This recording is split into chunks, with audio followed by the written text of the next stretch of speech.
예, 국민혁명당 대변인 구주화 변호사입니다. 지난 광복절 연휴에 국민들이 자발적으로 나오셔서 이 종로 일대, 광화문 일대를 산책을 했습니다. 이 자발적 1천만 산책 캠페인은 국민이 승리했고 대성공으로 마무리를 했습니다. 지금 서울시에서 2명의 집회도 안 된다고 금지를 시켰기 때문에 우리가 거기에 협조하는 의미로 저희가 집회를 하지 않고 대신에 자발적으로 1천만 국민이 산책 캠페인을 벌이자고 했고, 경찰과 큰 충돌 없이 어떤 불상사나 불미스러운 일 없이 3일간 잘 마무리를 했습니다. 다만 일부 구간에서 경찰들과의 충돌이 있기는 있었습니다. 다만 그것은 경찰이 아무런 법적 근거도 없이 국민들이 가는 길을 완전히 가로막거나 혹은 선별적으로 누구는 통과시키고 태극기를 들거나 아니면 어르신들께서 두세 분 같이 이동하는 경우에는 막는 이런 직권남용 행위를 해서 자연스럽게 거기에 시민들이 모이게 되면서 경찰들에게 강력하게 항의하는 과정에서 생긴 일입니다. 따라서 경찰들께서는 그러한 국민들을 보호해 주시고 그분들에 대한 부당한 수사나 탄압을 하지 말아 주시기를 바랍니다. 그래서 내일부터 토요일에는 또 1천만 국민 걷기 대회가 다시 광화문 그리고 시청 서울역을 잇는, 그리고 여기 세종문화회관까지 우리가 자발적으로 1천만 국민이 나와서 산책 캠페인을 벌일 것입니다. 이것은 어떠한 집회나 시위도 아닙니다. 피켓을 들지도 않을 것이고 구호를 외치거나 집단 행동을 하지도 않을 것입니다.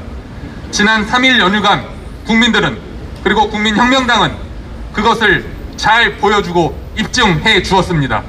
어떠한 집회나 시위에 대한 시도도 없었습니다. 따라서 경찰들께서도 이미 3일간 보았을 것이기 때문에 잘 협조해 주시고, 경찰들만 국민을 가로막지 않으면 어떠한 충돌이나 불미스러운 일도 발생하지 않을 것입니다. 그리고 3일간 하면서 우리가 또 본 것은 산책을 하면서 국민들이 이 지역의 상권을 살리고 자영업자를 살리고 경제를 살릴 수 있다는 것을 알게 되었습니다. 산책을 하면서 밥도 먹고 음료수도 먹고 커피도 먹으면서 지역의 자영업자는 자연스럽게 되살아날 수 있을 것입니다. 따라서 제가 국민들께 제안드립니다.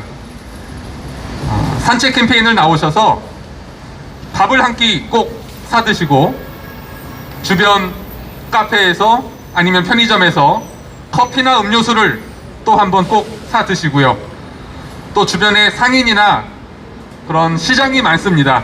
시장에서 필요한 물건을 또 하나씩 구입을 하는 이런 캠페인을 같이 한다면 정말 이 종로의 상권, 문재인과 정은경, 그리고 이 지역 국회의원인 이낙연이 망쳐놓은 이 광화문과 종로구의 상권을 우리 국민들이 자발적으로 다시 되살릴 수 있을 것입니다.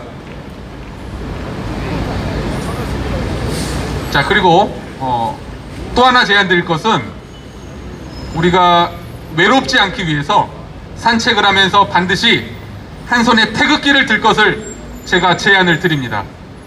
여러분, 태극기를 드는 것은 부끄러운 것도 창피한 것도 아닙니다. 다만 내가 대한민국 국민이라는 것을 인식하고 거기에 대한 자부심과 애국심을 가질 수 있는 하나의 상징인 것이고, 또 우리 1천만 산책 캠페인을 하면서 서로 지나가면서 가벼운 인사를 목례를 할 수 있는, 그럼으로써 더욱 우리가 힘을 내고 우리는 혼자가 아니고 함께하고 있다는 것을 우리가 보여줄 수 있는 그러한 상징이 바로 태극기인 것입니다. 그래서 저도 태극기를 들고 직접 종로 5가부터 이곳까지 왔습니다. 그런데 놀랍게도 일부 경찰들이 제가 태극기를 들었다는 이유로 길을 통과시키지 않았습니다. 그리고 저를 범죄자 취급을 했습니다. 이것이 제가 농담을 하는 것이 아니고 정말 그런 일이 일어났습니다. 어떤 경찰은 저에게 범죄라는 단어를 직접 꺼냈습니다. 제가 너무 놀라서 제가 범죄를 저질렀습니까? 이게 범죄입니까? 물어보니까 얼른 놀라서 꼬리를 내리면서 아니요, 그게 아니고 여러 번 그렇게 얘기하더라고요. 하지만 저를 범죄자 취급한 게 맞습니다. 왜냐? 저를 가로막는 법적 근거를 물어보니까 경찰이 경찰관 직무집행법 5조와 6조를 제시한 겁니다.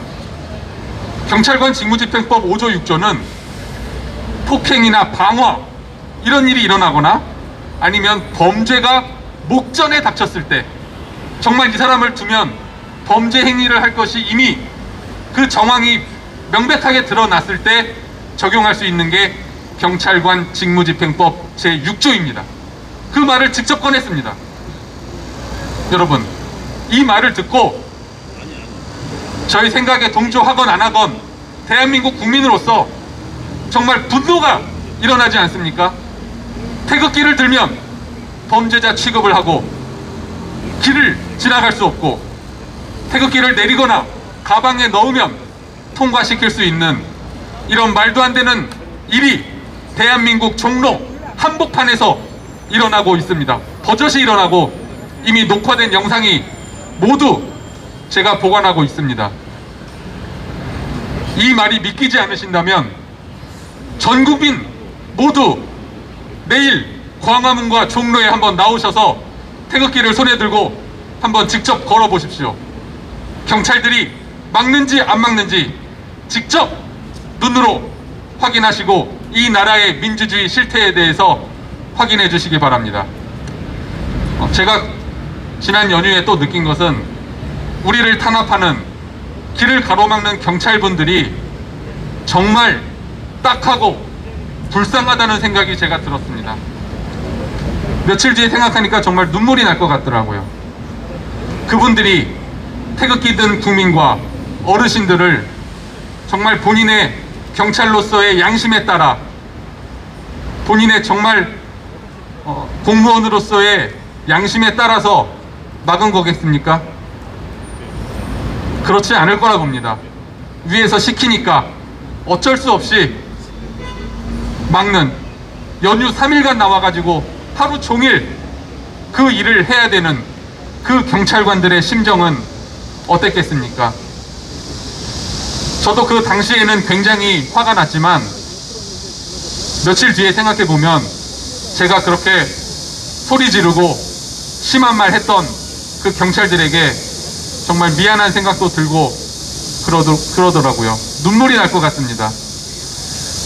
그래서 그날 오신 정말 15,000명의 대한민국 경찰들에게 제가 위로의 말씀과 미안하다는 말씀, 그리고 앞으로는 그런 부당한 지시, 위법한 지시에 따르지 마시고 진짜 대한민국을 위해서, 국민을 위해서, 이 대한민국의 민주주의를 위해서 일하고 힘써 주시기를 제가 간곡히 요청을 드리겠습니다.